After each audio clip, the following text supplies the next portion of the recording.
Why Dwyane Wade is the third best shooting guard of all time. There is no doubt that Dwyane Wade is extremely talented.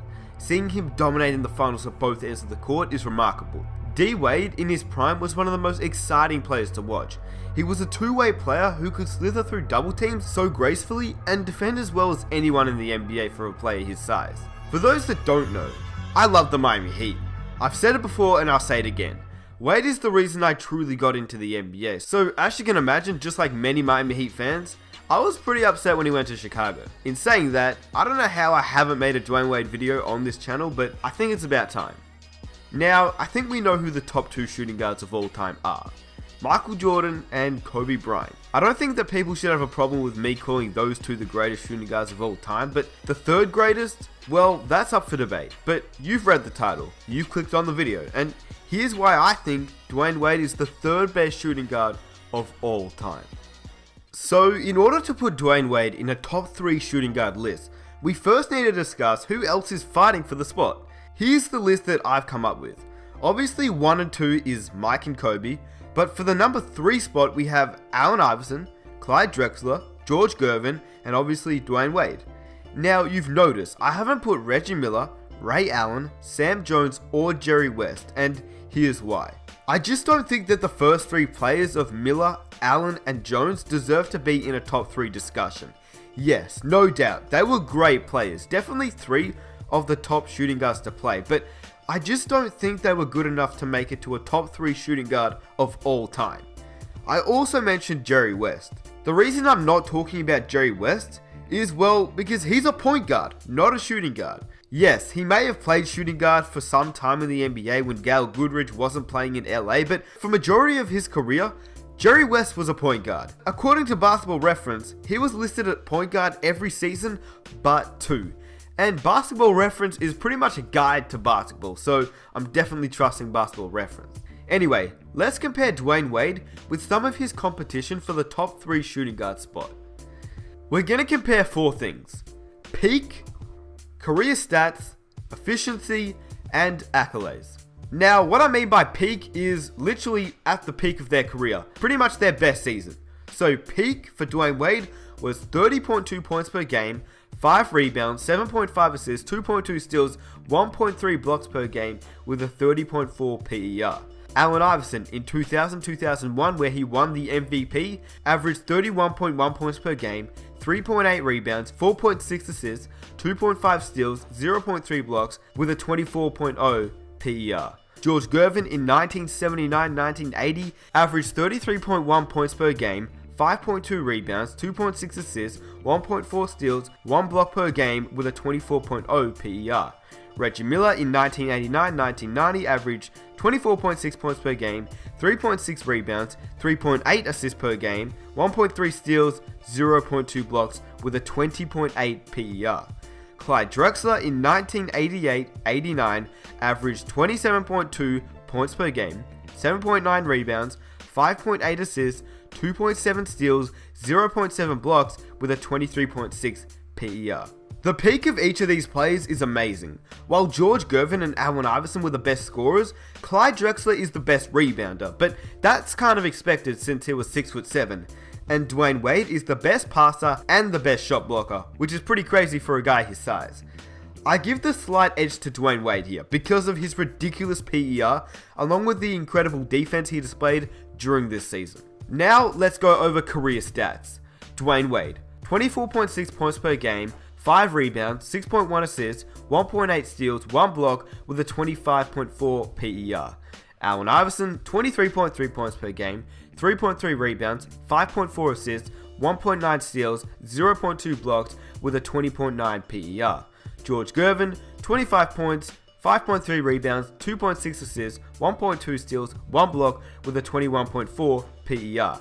Reggie Miller, 18.2 points per game, 3 rebounds, 3 assists, 1.1 steals, 0.2 blocks with an 18.4 PER.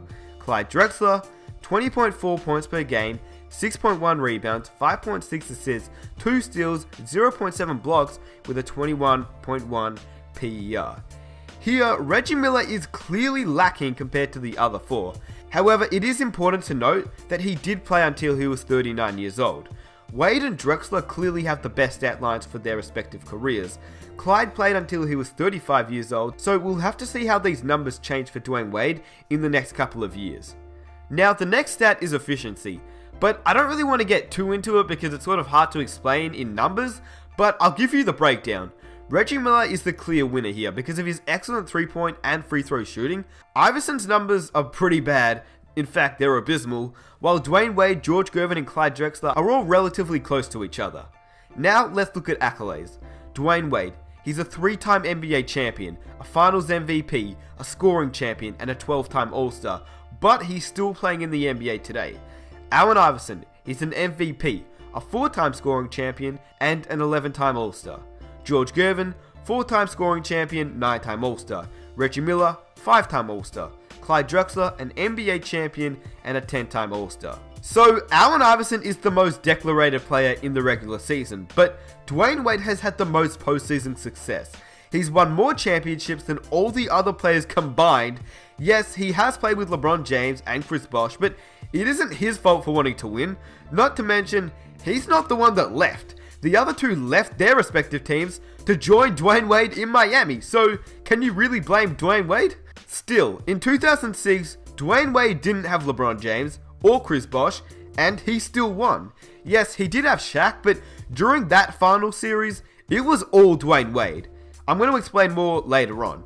The 2006 finals performance by Dwyane Wade is argued by many as one of the greatest finals performances of all time, and here's why. In 2006, his teammates included a 33-year-old Shaquille O'Neal, who only played 59 regular season games that year, Udonis Haslem, James Posey, 35-year-old Alonzo Mourning, 37-year-old Gary Payton, and Jason Williams. There was no mistaking Wade's ascension to superstardom. Ironically, his best regular season performance that season was a 44, 9 and 8 near triple-double, and that came in a loss to a third-year player like Wade himself, LeBron James, who eventually they would become teammates and win 2 championships. But this was only the prelude to what would be one of the greatest postseason performances in NBA history. Wade took Shaq's cape and became Superman. After handling the Chicago Bulls and the New Jersey Nets in the first 2 rounds, they would have to face up against the tough Detroit Pistons. They were no easy task by any means. In 03-04, they won the NBA championship. In 04-05, they lost in the NBA championship and lost in a close 7 games. So when the Miami Heat had to face them the next season, Dwyane Wade was only in his 3rd season. That's like any player drafted in 2014 leading their team to the Eastern Conference Finals. Wade, Shaquille O'Neal, and a 35-year-old Alonzo Mourning against the 64-win Pistons led by Chauncey Billups, Rip Hamilton, Rasheed, and Ben Wallace. They sound friendly, but the Pistons' defense was absolutely insane, and they had a little bit of bad boy about them. Anyway, 6 games later, Dwyane Wade in his 3rd year was headed to the NBA Finals. In the Eastern Conference Finals series, he put up 27, 6 and 5 on 62% from the field and 81% from the line against one of the league's premier defenses. Wade's NBA Finals were even better.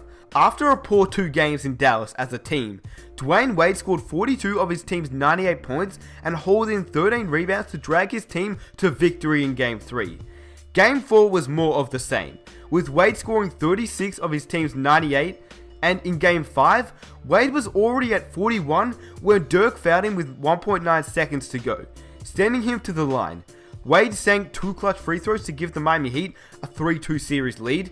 36 points, 10 rebounds, 5 assists, 4 steals and 3 blocks later, Wade was crowned the NBA Finals MVP. And Wade brought the Miami Heat their first title in franchise history.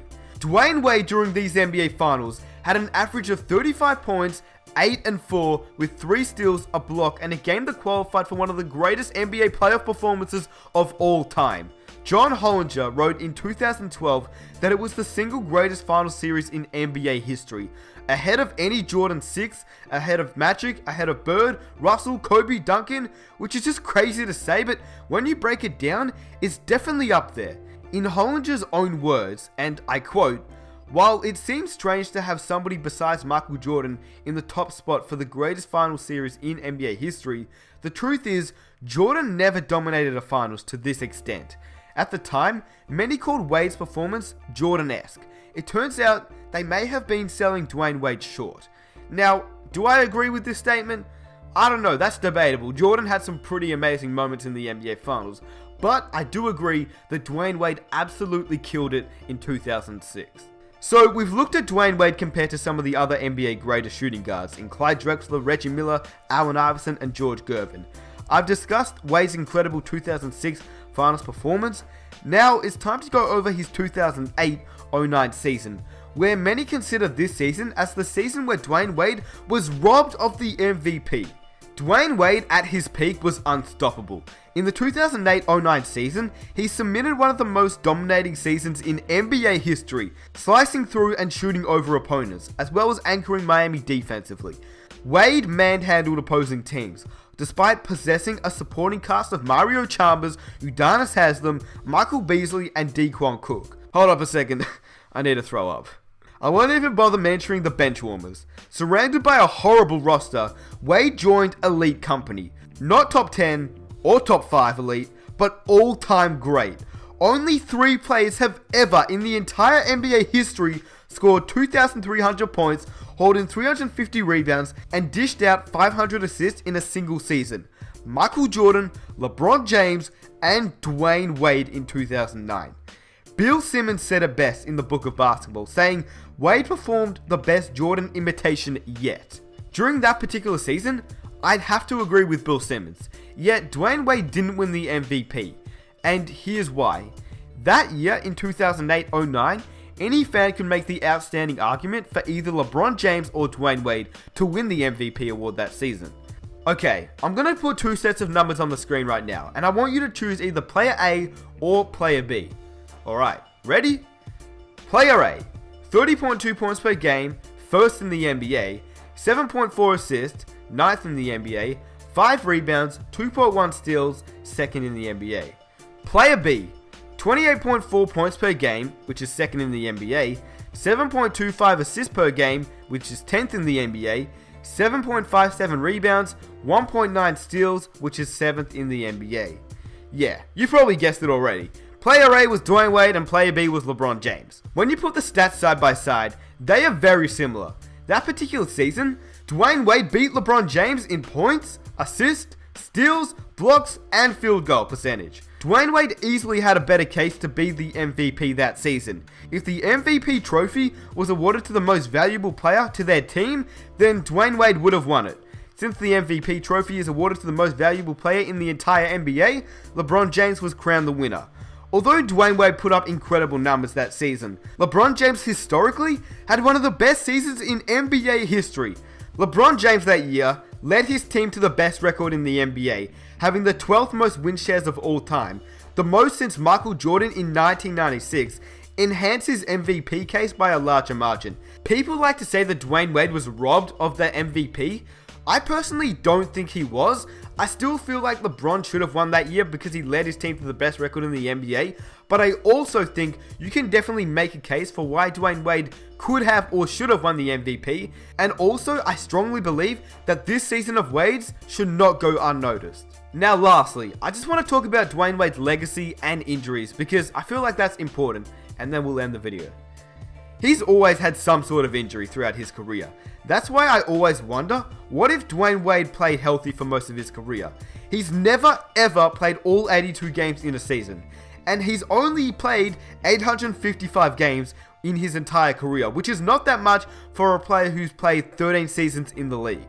And obviously Dwyane Wade's impact on the league is still in effect, as he's playing for Chicago this season, but just to go over his legacy, Dwyane Wade already has Hall of Fame worthy accomplishments. He's a 3-time NBA champion. He's an NBA Finals MVP. He almost won the MVP like I said before. He's a 10-time All-Star MVP. He's an 8-time All-NBA player, 3-time All-Defensive Second Team player. He's a scoring champion. Wade is the only player ever in the entire NBA under 6'6" with more blocks than 600. Only he and Michael Cooper have had more than 500. despite the fact that Dwyane Wade has never been awarded with an all-defensive first team. He has shown the world of all defensive talent. You knew he would bring it on a nightly basis from both ends of the floor.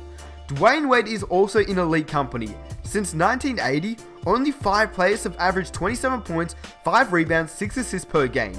Larry Bird, Kobe Bryant, LeBron James, Michael Jordan, and Dwyane Wade.